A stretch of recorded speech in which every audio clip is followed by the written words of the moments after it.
Hello and welcome back again guys to my YouTube channel learning creation. और मैं हूं विनय भट्ट आप सबके साथ। और आज हम पढ़ने वाले हैं अपने जावास्क्रिप्ट के बारे में। चलते हैं मैं जावास्क्रिप्ट के फोल्डर की तरफ। मैंने एक फोल्डर बना रखा है यहाँ पे जावास्क्रिप्ट का, आप देख पा रहे होंगे। डबल क्लिक करते हैं। जावास्क्रिप्ट बेसिक से हम स्टार्ट करेंगे। तो मैंने कुछ फाइलें ऑलरेडी बना के रखी हुई है, मैं आपको दिखाना चाहूंगा। एक तो ये जावास्क्रिप्ट की HTML फाइल है, मतलब ये HTML फाइल है, इसका नाम मैंने javascript.html रखा हुआ है क्योंकि इस पे हमने जावास्क्रिप्ट कोडिंग कर रखी है। और अगर अब आप F12 दबाते हैं अपने कीबोर्ड में, तो यहाँ पे एलिमेंट, कंसोल, सोर्स, नेटवर्क यानी कि इंस्पेक्ट मिल जाता है एक तरह से ये। तो आप इंस्पेक्ट में दे सकते हो कंसोल में जाकर के यहाँ कुछ प्रिंट हो रहा है।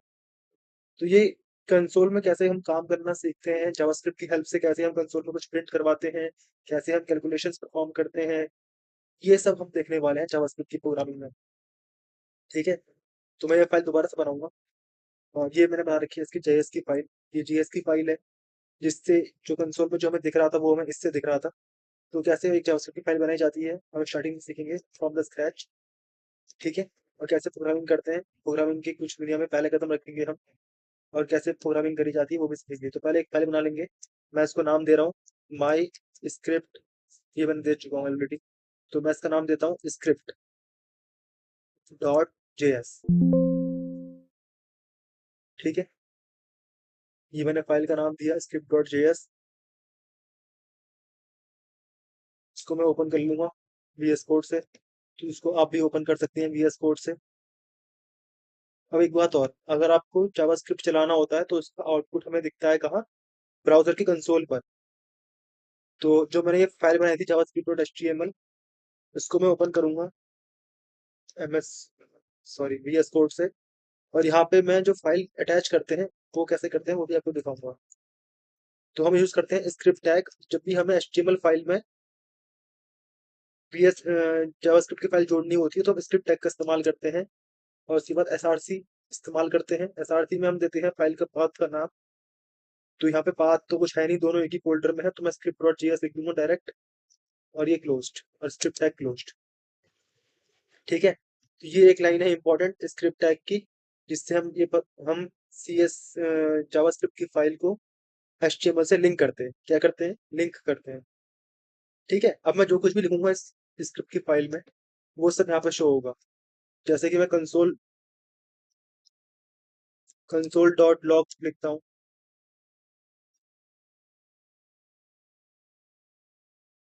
Hello world.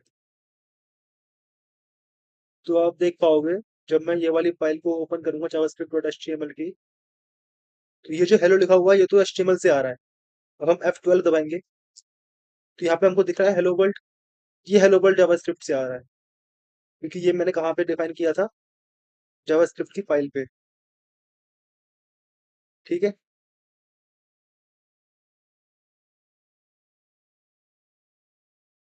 तो आओ इसको बड़ा कर लेते हैं।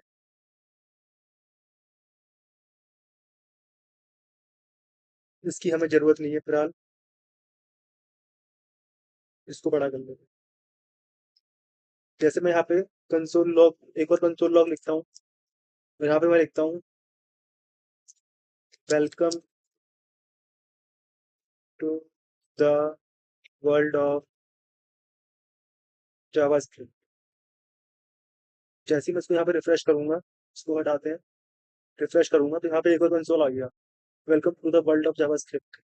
तो बेसिकली कंसोल कमांड क्या काम करती है, ये अगर हमें कुछ भी प्रिंट करवाना होता है हमारे कंसोल में, कंसोल ब्राउजर के कंसोल में, जैसे यहाँ पे ब्राउजर है गूगल क्रोम, कंसोल अपने खोला, इंस्पेक्ट, आप इसे ऐसे भी खोल सकते हैं।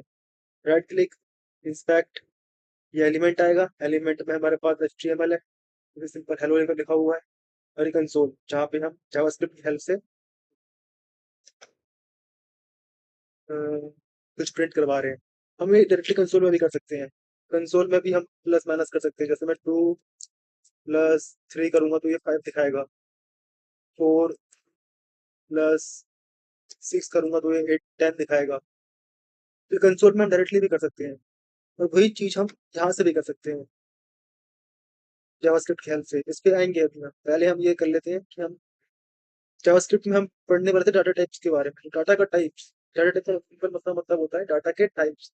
तो दो तरह के डाटा टाइप्स होते हैं जिनको बांटा गया है और फर्दर 5 तरह के एक में और 2 तरह के एक में। ठीक है, इसके लिए मैं आपको यहाँ पे दिखा देता हूँ, ये वाली फाइल को ओपन करके। ये फाइल मैंने बना के रखी थी आपके लिए। प्रिंटिंग एनीथिंग टू कंसोल कैसे करते हैं, कंसोल डॉट लॉग, और उसके अंदर आपको जो भी मैसेज लिखना है ये हम देख चुके हैं। डाटा टाइप दो तरह के होते हैं, प्रिमिटिव और नॉन प्रिमिटिव। प्रिमिटिव को बांटा गया है 5 तरह के उसमें, और नॉन प्रिमिटिव होते हैं 2 तरह के। पहले प्रिमिटिव वाले पढ़ते हैं। एक होता है स्ट्रिंग डाटा टाइप।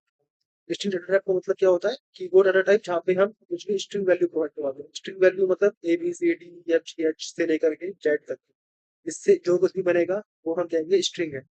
ठीक है, जो कि डबल कोट के अंदर होता है या सिंगल कोट के अंदर होता है। फिर आता है नंबर। नंबर डाटा टाइप, इसमें कोई भी नंबर होता है वो इसमें आता है, जैसे कि 1 2 3 4 5 6 7 8 9 10, और 10 के बाद भी आगे तक। साथ में कोई अगर डेसिमल पॉइंट नंबर है जैसे कि 2.4 7.5, तो ये नंबर भी इसमें आते हैं। एक होता है बूलियन। बूलियन यानी कि ट्रू और फॉल्स। कोई चीज ट्रू है या कोई चीज फॉल्स है प्रोग्रामिंग में, उसको हम दिखाते हैं किससे, बूलियन डाटा टाइप की हेल्प से। फिर आता है नल। नल मतलब होता है एब्सेंस ऑफ वैल्यू, कि वैल्यू एब्सेंस है, एब्सेंट है, उसे हम कहते हैं नल डाटा टाइप। और एक होता है अनडिफाइंड, जहाँ पे हम कोई वैल्यू देते ही नहीं है, मतलब नो वैल्यू असाइंड। ठीक है, नल और अनडिफाइंड में बहुत फर्क होता है। नल का मतलब है कि वैल्यू की एब्सेंस है, कोई वैल्यू दी ही नहीं, और अनडिफाइंड का मतलब होता है कि हमने कोई असाइन नहीं कर रखी वैल्यू। ठीक है, फिर आता है एरे। एरे का मतलब होता है linear collection of data, data का लीनियर कलेक्शन। और ऑब्जेक्ट यानी कि की pair collection of data. Object का मतलब होता है की pair collection of data, data का की पेयर का कलेक्शन, जहाँ पे एक की होती है तो साथ में एक वैल्यू होती है, तो की वैल्यू का पेयर होता है। ठीक है, इसको हम जैसे जैसे पढ़ते रहेंगे आपको ये समझ में आते जाएगा। एकदम से इसको याद करने की प्रैक्टिस ना करें, वरना आपको सब कुछ जंबल लगेगा। तो जैसे जैसे हम पढ़ते रहेंगे आपको ये समझ में आते जाएगा अपने आप ही। ठीक है, तो आओ देखते हैं पहले स्ट्रिंग। तो लेट मैसेज, लेट का क्या है, लेट एक कीवर्ड है। ये कीवर्ड रिजर्व्ड है। ये कीवर्ड इसलिए काम में आता है ताकि हम कोई वेरिएबल डिफाइन कर पाए। ठीक है, तो ये हम करेंगे अपनी नई वाली फाइल में। कंसोल लॉग हमने देख लिया, इसको हटा देता हूँ। अब लेट एक कीवर्ड है, इसको मान लो एक कीवर्ड है, अभी इस पे हम बाद में आएंगे, आपको अच्छा समझ में आएगा। फिलहाल के लिए वेरिएबल को डिफाइन करने के लिए कीवर्ड है ये लेट। और वेरिएबल का नाम हम कुछ भी रख सकते हैं, जो भी हम चाहें, जैसे कि मैं यहाँ पे रख लेता हूँ मैसेज। मैसेज इक्वल टू, इसकी वैल्यू क्या होगी, इसमें स्ट्रिंग वैल्यू होगी तो डबल कोट में आएगी या फिर सिंगल कोट में आएगी। ठीक है, तो सिंगल कोट में लिख लेते हैं, this is a brighter day today. ये हमने एक सेंटेंस जो है स्ट्रिंग से बना हुआ, स्ट्रिंग मतलब A B C D E F G H, तो ये पूरा सेंटेंस ही स्ट्रिंग है अपने आप में। तो ये सेंटेंस जो है, ये जो स्ट्रिंग है, ये हमने पास कर दी है एक मैसेज नाम के वेरिएबल में। वेरिएबल क्या होता है, वेरिएबल एक कंटेनर मान लो, एक कंटेनर जिसके अंदर हम कुछ भी सामान रख सकते हैं। ठीक है, जैसे घर में आमतौर पे हमारे किचन में डिब्बे होते हैं ना सामान रखने के लिए, जैसे चीनी का डिब्बा होता है जिसमें हम चीनी रखते हैं, चाय पत्ती का डिब्बा होता है जिसमें चाय पत्ती रखते हैं। ठीक है, दूध का डिब्बा होता है जिसमें हम दूध लेके आते जाते हैं। तो वैसे ही कंटेनर एक होता है वेरिएबल। वेरिएबल का सिंपल सा मतलब है कंटेनर, जिसमें कुछ सामान कंटेन करेंगे हम। सामान क्या हो सकता है, कोई भी तरह का डाटा टाइप, या वो नंबर हो, चाहे वो बूलियन हो, चाहे वो नल हो, चाहे वो ऑब्जेक्ट हो, चाहे वो एरे हो, चाहे वो स्ट्रिंग हो। यहाँ पे हमने स्ट्रिंग डाटा टाइप लिया हुआ है मैसेज। अब इस मैसेज को प्रिंट कैसे करवाएंगे, वेरिएबल में तो हमने वैल्यू ले ली, अभी वैल्यू प्रिंट कैसे होगी, तो अगेन वही प्रिंट वाली कमांड कंसोल डॉट लॉग मैंने बताई थी। तो कंसोल डॉट लॉग करेंगे, कंसोल डॉट लॉग प्रिंट वाली कमांड। अब प्रिंट करवाना क्या है, अब हमें इस बार this is the brighter day today print नहीं करवाना, वो तो हम पहले करवा रहे थे हेलो वर्ल्ड और welcome to world of JavaScript में। पर यहाँ पे हमने स्ट्रिंग को एक वेरिएबल में ले लिया है, वैल्यू ले ली है, तो हम सीधे वेरिएबल को प्रिंट करवाएंगे। तो हम वेरिएबल के पास जाएंगे और वेरिएबल को इस ब्रैकेट के अंदर लिखेंगे। ब्रैकेट गायब हो गए। ठीक है, तो हम वेरिएबल को पास करेंगे कंसोल डॉट लॉग में, और अब हम जब देखेंगे तो हमें मैसेज मिल जाएगा। इसको मैं साफ करता हूँ, पेज को रिफ्रेश करता हूँ। तो this is a brighter day today हमें दिख रहा है। तो थोड़ा बड़ा कर लेता हूँ, और ये स्क्रिप्ट डॉट जेएस के सेकंड नंबर की कमांड से आ रहा है, लाइन लाइन नंबर 2। तो यहाँ पे लिखा भी हुआ है script dot JS line number 2, उससे ये प्रिंट हो रहा है, this is the brighter day today. ठीक है, this is a better day today कैसे प्रिंट हो रहा है, क्योंकि मैसेज जिस वेरिएबल में वो लिया हुआ है उसको हमने कंसोल डॉट लॉग में पास कर दिया। ऐसे ही हम एक और मैसेज प्रिंट करवा सकते हैं, तो ले लेते हैं let message to equal to today is cold. आज का दिन बहुत ठंडा है, ग्रामर पे मत जाना दोस्तों। कंसोल लॉग करेंगे मैसेज टू, और अब देखते हैं टुडे इज कोल्ड, तो आ रहा है टुडे इज कोल्ड भी लिखा हुआ आ रहा है। तो ये हम क्या कर रहे हैं, हम स्ट्रिंग डाटा टाइप का इस्तेमाल करके कुछ प्रिंट करवा रहे हैं जावास्क्रिप्ट में ब्राउजर पे। ठीक है, ये हो गया। अब आता है नंबर डाटा टाइप। नंबर मतलब कोई भी नंबर, तो मैं यहाँ पे ले लेता हूँ लेट नंबर इक्वल टू 23। तो क्या आप नंबर प्रिंट होगा? बिल्कुल। कंसोल डॉट लॉग करना पड़ेगा उसको भी, कंसोल डॉट लॉग, और यहाँ पे आएगा नंबर, तो 23 प्रिंट होना चाहिए कंसोल में। देखो 23 प्रिंट हो गया कंसोल में, ये हमारा कंसोल है। तो कंसोल में लॉग करवा रहे हैं हम, मतलब प्रिंट करवा रहे हैं, लॉग का मतलब प्रिंट करवा रहे हैं। और ये कंसोल कहाँ का है? ये कंसोल ब्राउजर का है। ऐसा ही कंसोल हमारे पास ब्राउजर से बाहर भी होता है, जिसको हम कहते हैं नोड जेएस। उसको अभी हम देखेंगे थोड़ा आगे जाके इसी लेसन में। तो फिलहाल के लिए अभी हम पहले ब्राउजर में कैसे जावास्क्रिप्ट रन करती है वो हम देख लें। ठीक है, इतना समझ में आया नंबर कैसे प्रिंट करवाते हैं। अब नंबर चाहे तो कोई नंबर ऐसा भी हो सकता है जो नंबर पॉइंट में हो, मतलब डेसिमल के साथ, जैसे 23.56, तो ये भी एक नंबर है, ये भी प्रिंट हो जाएगा। डाटा टाइप है ये भी एक तरह का। तो अभी तक हमने दो डाटा टाइप देख लिए, एक हमने स्ट्रिंग देख लिया, एक हमने नंबर देख लिया। ठीक है, तो आओ उसको शुरुआत से देखते हैं। क्या करते हैं, एक नई फाइल लेते हैं, एक नई फाइल लेंगे, इसको हम सेव करेंगे, इसको हम एक नाम देंगे, जैसे कि index.html। ये फाइल होगी HTML की। ठीक है, इसमें बेसिक सा HTML होगा।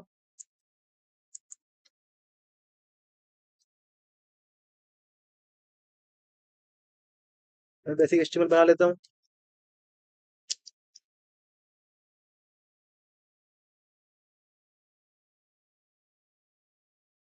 बॉडी, और बॉडी में h1 टैग हेलो। जावास्क्रिप्ट का कोर्स आप पढ़ रहे हो, इसके कोर्स को पढ़ने से पहले आपको दो बातें ध्यान रखनी होंगी कि आपको जावास्क्रिप्ट से पहले HTML आनी चाहिए, और आपको CSS थोड़ा बहुत आना चाहिए, मतलब आपको इनका आइडिया होना चाहिए HTML CSS का। मैं ये नहीं कह रहा कि आपको परफेक्ट होना चाहिए, लेकिन आपको आइडिया होना चाहिए कि कैसे HTML CSS काम करती है। ठीक है, तो ये हमारा HTML पूरा हो गया। अब हम चलते हैं इसमें अपने स्क्रिप्ट टैग जोड़ते हैं, तो SCRIPT स्क्रिप्ट टैग जोड़ेंगे। स्क्रिप्ट टैग कैसे जोड़ते हैं? SCRIPT लिखते हैं, इसके ओपनिंग और क्लोजिंग दोनों टैग होते हैं। और फिर हम देते हैं एक सोर्स, सोर्स में देंगे हम फाइल का नाम, और यहाँ पे मेरी फाइल का नाम क्या है? script.js। ठीक है, वापस चलते हैं।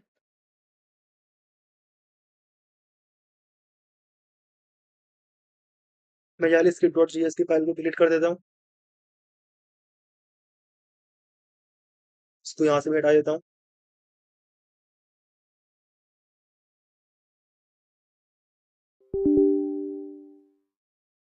इसको हम क्रिएट कर लेते हैं, तो script.js यहाँ पे क्रिएट हो गई।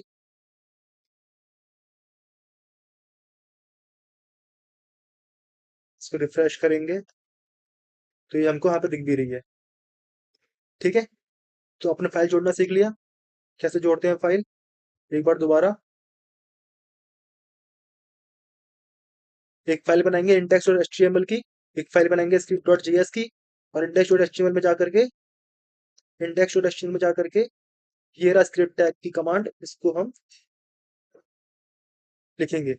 स्क्रिप्ट का मतलब स्क्रिप्ट सोर्स script.js और स्क्रिप्ट क्लोज्ड।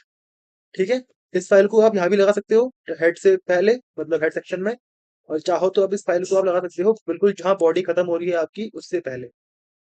ठीक है, ये बेसिकली इसलिए करते हैं कि स्क्रिप्ट फाइल पहले लोड होगी अगर वो हेड में होगी, और बॉडी में होगी तो वो बाद में लोड होगी जब H1 लोड हो जाएगा उसके बाद। ठीक है। इसके दो तरीके होते हैं। अगर हम पहले लोड करना चाहें तो पहले जावास्क्रिप्ट भी लोड होगा और फिर पेज लोड होगा, और यहाँ पे पहले पेज लोड हो जाएगा, H1 तक पेज हमारा लोड हो जाएगा, और फिर हमारी स्क्रिप्ट टैग लोड होगी, क्योंकि ये चलता है लाइन बाय लाइन। कैसे चलता है? Line by line. तो आओ वापस चलते हैं अपने स्क्रिप्ट डॉट जीएस पे। अब आप जान ही चुके हो कैसे करते हैं वेरिएबल डिक्लेयर। एलईटी लेट लिखते हैं। आप चाहो तो लेट की जगह पे वार भी कर सकते हो। वार बहुत फेमस था 2015 से पहले। 2015 में जब ES6 ECMA स्क्रिप्ट 6 लॉन्च किया गया। अब ये क्या होता है इसके लिए थोड़ा गूगल कर लेना। मैं एक बेसिक आइडिया दे देता हूँ। ECMA स्क्रिप्ट मतलब जावास्क्रिप्ट को लिखने का स्टैंडर्ड तरीका। तो जो 2015 में ECMA स्क्रिप्ट 6 जो आई थी, उसके आने से पहले हम वार यूज करते थे कोई भी वेरिएबल को डिफाइन करने के लिए। पर इसके बाद लेट और कॉन्स्ट, ये दो वर्ड दोबारा नए जुड़ गए, जिनकी हेल्प से हम जावास्क्रिप्ट में वेरिएबल को डिफाइन कर सकते हैं। ठीक है। इसको डिटेल में पढ़ेंगे हम जैसे जैसे अपने लेक्चर में पढ़ते रहेंगे। फिलहाल हम देख चुके हैं दो शब्द, एक होता है लेट या फिर वार। तो वार मैसेज इक्वल टू स्ट्रिंग का कोई मैसेज लेंगे। तो स्ट्रिंग कैसे लिखते हैं? दो डबल कोट या फिर दो सिंगल कोट के अंदर यहाँ पे लिखते हैं दिस इज अ स्ट्रिंग। ये हमारा मैसेज है। वैसे कंसोल कैसे करेंगे? तो console dot log message. Console साफ, एक बार रिफ्रेश, दिस इज स्ट्रिंग लिखा हुआ आ रहा है। ठीक है। तो ये हो गया हमारा स्ट्रिंग डाटा टाइप। अब आता है नंबर डाटा टाइप। तो हम नंबर ले सकते हैं var number equal to 34,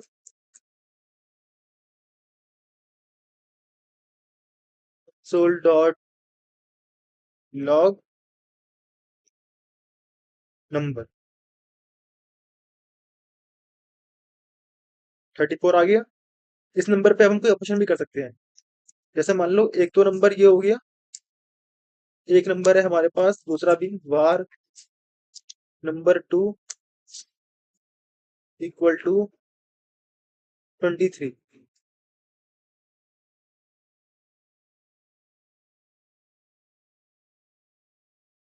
console log number plus number 2।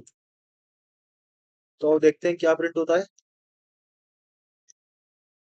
57 print हुआ। तो इस तरह से हम कैलकुलेशन भी कर सकते हैं जावास्क्रिप्ट में। प्रोग्रामिंग लैंग्वेज है तो ऑफकोर्स ये जावास्क्रिप्ट इस सब में तो काम आएगी। प्रोग्रामिंग में हम कुछ भी कर सकते हैं। जो जो एक लैंग्वेज हमें ऑफर करती है उसके अंतर्गत दायरे में रहते हुए हम कैलकुलेशन कर सकते हैं, डाटा के साथ मैनिपुलेशन कर सकते हैं, एचटीएमएल सीएसएस को हम चेंज कर सकते हैं। ठीक है।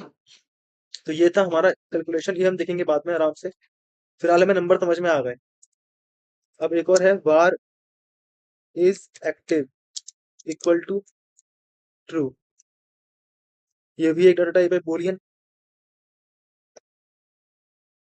ठीक है। Console dot log is active, देखा ट्रू लिखा हुआ आ रहा है।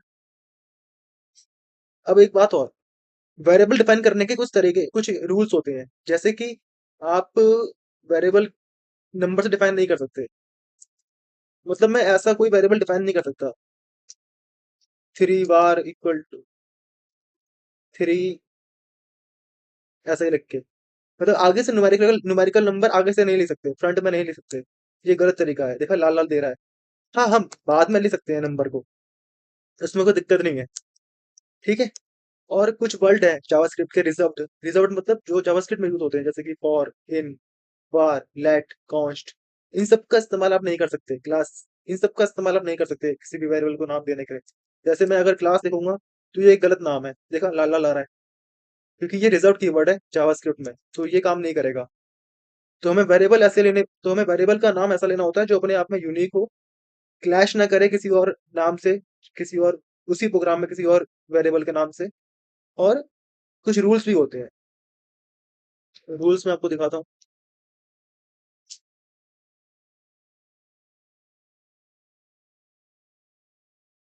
JavaScript variable naming convention.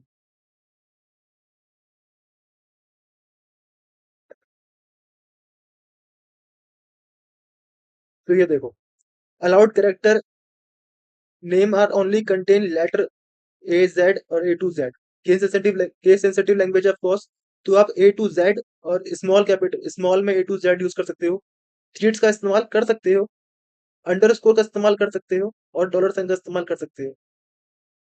Starting character, a name must begin with the letter.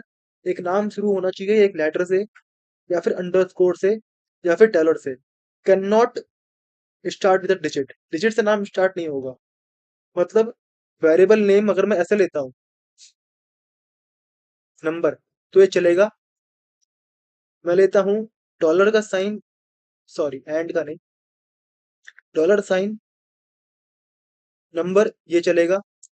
मैं लेता हूँ नंबर 45, ये भी चलेगा। मैं लेता हूँ नंबर डॉलर साइन, ये भी चलेगा। मैं लेता हूँ नंबर अंडरस्कोर 2, ये भी चलेगा। लेकिन मैं लेता हूँ टू नंबर, तो ये नहीं चलेगा क्योंकि यहाँ पे डिजिट पहले आ रही है। तो ये कन्वेंशन है, आप ऐसे काम नहीं कर सकते।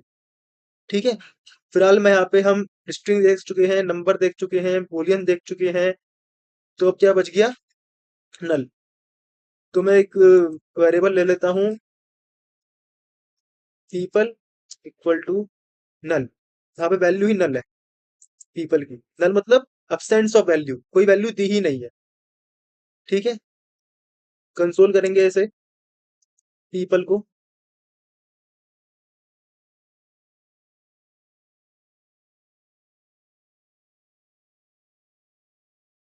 देखा यहाँ पे नल मिल रहा है हमको,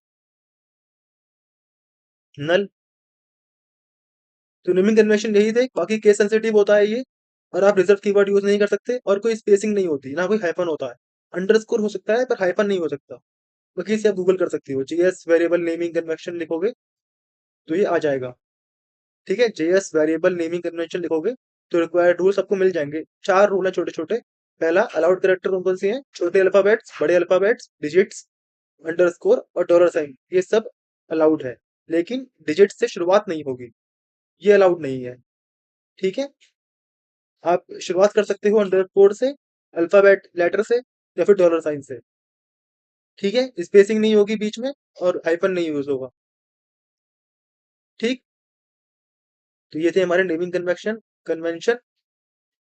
और अब चलते हैं दोबारा अपने कोड की तरफ। तो नल भी हो गया। नल का मतलब क्या होता है? Absent of value. तो हमने यहाँ पे वैल्यू दे रखी है नल। अब एक होता है अनडिफाइंड, जैसे कि मैंने एक वेरिएबल डिफाइन किया, वेरिएबल मार्क्स। इसको मैंने कोई वैल्यू ही नहीं दी, तो यहाँ पे वेरिएबल तो डिफाइंड हो गया मार्क्स, पर मैंने इक्वल टू करके कोई वैल्यू नहीं दी इसको। इसको मैं वैल्यू देता हूँ मार्क्स इक्वल टू 45।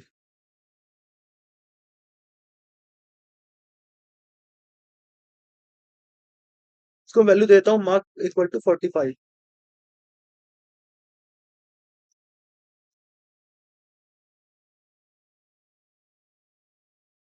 तो कंसोल डॉट लॉग करेंगे, मार्क्स 45 आ रहा है। पर मैं अभी अगर इस लाइन को कमेंट कर देता हूँ, कमेंट कैसे करते हैं जावास्क्रिप्ट में? Double slash, double forward slash से कमेंट करते हैं। ठीक है, तो इसको मैं अगर कमेंट कर देता हूँ तो मार्क्स जो है वो अनडिफाइंड आएगा। देखा, आ रहा है अनडिफाइंड, क्योंकि हमने डिफाइन ही नहीं करा। वहां पे कोई वैल्यू दी ही नहीं है हमने। ऑब्जेक्ट बना, सॉरी, वेरिएबल बना दिया, लेकिन उसको हमने कोई वैल्यू नहीं दी है। तो इसे कहते हैं अनडिफाइंड, कोई वैल्यू ना देना। और नल क्या होता है? अब्सेंट ऑफ वैल्यू, जहाँ पे वैल्यू कोई है ही नहीं। ठीक है, तो आओ इसको वापस कमेंट करते हैं। तो अब इसकी वैल्यू आ रही है 45। अब चलते हैं अपने गूगल की तरफ और यहाँ पे एक सवाल लिखते हैं, जावास्क्रिप्ट नल वर्सेस अनडिफाइंड। तो यहाँ पे बहुत सिंपल सा डेफिनेशन आएगा। देखो, अनडिफाइंड का मतलब क्या है? A variable has been declared but not yet assigned a value. Variable को डिफाइन कर दिया, डिक्लेयर कर दिया, लेकिन वैल्यू असाइन नहीं कर रखी। और नल में क्या है, एन इंटेंशनल, मतलब अपने आप से, अपने मन से किया हुआ, explicit absence of any object value assign to the programmer, मतलब प्रोग्रामर ने अपने मन से, इच्छा से कोई वैल्यू ही नहीं दी है, तो नल लिख के छोड़ दिया।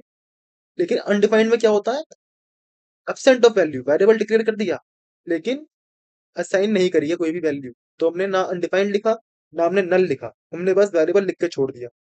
लेकिन यहाँ पे पीपल वाले केस में हमने यहाँ पे नल लिखा था, ये बताने के लिए कि इसकी वैल्यू नल है, पर यहाँ पे हमने मार्क्स की जगह पे अनडिफाइंड नहीं लिखा इक्वल टू करके, क्योंकि वो अनडिफाइंड है, इसलिए है क्योंकि हमने बस वेरिएबल डिक्लेयर किया है, डिफाइन किया ही नहीं है, तो कोई वैल्यू दी ही नहीं है उसको। समझ में आया? एक दो बार रिवाइज करना इस वीडियो को, थोड़ा सा पीछे जाके दोबारा देखना, आपको अच्छा समझ में आएगा, और अगर समझ में आ जाए तो कमेंट में बता देना कि आपको ये डिफरेंस समझ में आ गया। ठीक है, तो ये था हमारा प्रिमिटिव डाटा टाइप जो हम अभी तक पढ़ रहे थे। वापस चलते हैं अपनी फाइल पे। नल हमने देख लिया, अब्सेंस ऑफ वैल्यू, अनडिफाइंड हमने देख लिया, नो वैल्यू असाइन्ड। अब आता है एरे और आती है ऑब्जेक्ट। अब ये भी दो तरह के होते हैं डाटा टाइप, इन्हें हम कहते हैं non primitive.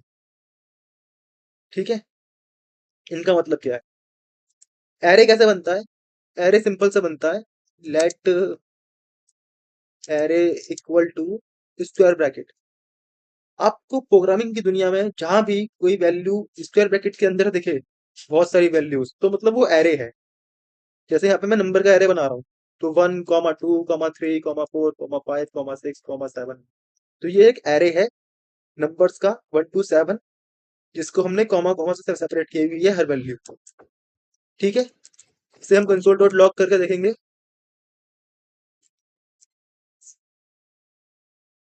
Console dot log array करते हैं, अपना ब्राउजर ओपन करते हैं, डॉक्यूमेंट फाइल पे चलते हैं, रिफ्रेश करते हैं, तो देखो यहाँ पे हमको दिख रहा है 7 वैल्यूज दिखा रहा है, 1, 2, 3, 4, 5, 6, 7। और स्टार्टिंग करते हैं, तो ये 0 के आगे 1 लिखा हुआ है, 1 के आगे 2 लिखा हुआ है, 2 के आगे 3 लिखा हुआ है। अभी 0 से स्टार्ट हो रखा है क्योंकि एरे हमेशा 0 से स्टार्ट होता है। कंप्यूटर की दुनिया में, प्रोग्रामिंग की दुनिया में गिनती चालू होती है 0 से, ना कि 1 से। तो इसकी इंडेक्सिंग हमने ये दिखा रहा है यहाँ पे, इंडेक्सिंग 0, इंडेक्स 0 यानी कि पोजीशन 0। इंडेक्स का मतलब क्या है, पोजीशन, तो इंडेक्स 0 का मतलब है पोजीशन 0। तो यहाँ पे पोजीशन 0 पे कौन सा एलिमेंट रखा हुआ है, 1 एलिमेंट, मतलब क्या रखा हुआ है, तो 1। फिर पोजीशन 1 पे क्या रखा हुआ है, 2। पोजीशन 2 पे क्या रखा हुआ है, 3। पोजीशन 3 पे क्या रखा हुआ है, 4। पोजीशन 4 पे क्या रखा हुआ है, 5। ऐसे करके चलता रहेगा। तो ये इंडेक्स वैल्यू दिखा रहा है 0, 1, 2, 3, 4, 5, 6 तक। ठीक है, अब काउंट करोगे 0 से 6 तक, तो ये 7 वैल्यू होती है। ठीक है, तो यहाँ पे एरे, इसलिए एरे में इंडेक्सिंग होती है, एरे में हर एलिमेंट को एक इंडेक्स मिल जाता है, एक पोजीशनिंग मिल जाती है, जिसकी शुरुआत 0 से होती है। और बाद में इसी पे हम काम करेंगे, अभी भविष्य में इसके लेक्चर बनाएंगे, तो इसके आप सेपरेट लेक्चर देखोगे एक एरे का, तो उसमें आपको एरे के बारे में ज़्यादा अच्छे समझ में आएगा। अभी के लिए इतना समझ लो कि एरे मतलब कि एक लीनियर स्ट्रक्चर ऑफ डाटा। ठीक है, इसमें डाटा लीनियर कलेक्शन में होता है। दूसरा, इसकी पोजीशनिंग स्टार्ट होती है 0 से, इंडेक्सिंग स्टार्ट होती है 0 से। इंडेक्सिंग पोजीशनिंग एक ही बात है, पर ज्यादातर इंडेक्सिंग इस्तेमाल शब्द इस्तेमाल में आता है। तो ये 0 से स्टार्ट होता है, और एरे कितना भी बड़ा और कितना भी छोटा हो सकता है। मैं चाहूँ तो एरे इतना बड़ा ना बनाऊं, सिर्फ एक ही वैल्यू का एरे बनाऊं और 1, तो ये भी काम करेगा। देखा, एक ही वैल्यू है 1, लेंथ कितनी है इस एरे की, 1। और यहाँ पे लिखा भी आ रहा है एरे, इसका प्रोटोटाइप है। इसमें और बाकी बहुत सारी जानकारी है, वो आपके काम की नहीं है, इसको इग्नोर मारेंगे। तो यहाँ पे लिखा भी आ रहा है इंडेक्सिंग 0 पे 1 रखा हुआ है, इसकी लेंथ भी 1 है। ठीक है, इसको रिफ्रेश वापस ले जाते हैं, तो अब ये पहले की तरह हो गया। रिफ्रेश करेंगे, तो यहाँ पे लेंथ आ रही है 7, एरे स्टार्ट हुआ है 0 से, और इसकी एरे की लेंथ कितनी है, 7। ठीक है, ये था एरे। अब आता है ऑब्जेक्ट। लेट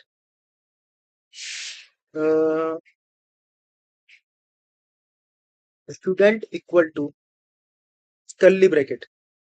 ऑब्जेक्ट की शुरुआत हमेशा कर्ली ब्रैकेट से होती है, जहां भी आप कर्ली ब्रैकेट देखो प्रोग्रामिंग की दुनिया में, मतलब वो एक ऑब्जेक्ट होना चाहिए या होता है। ठीक है, इसमें हम दे देते हैं नेम। नेम की वैल्यू होगी, यहाँ पे स्ट्रिंग वैल्यू देनी पड़ेगी। लाइक मैं दे देता हूँ विनय। एज 23, न्यूमेरिकल वैल्यू है तो कोई स्ट्रिंग, कोई डबल कोट नहीं।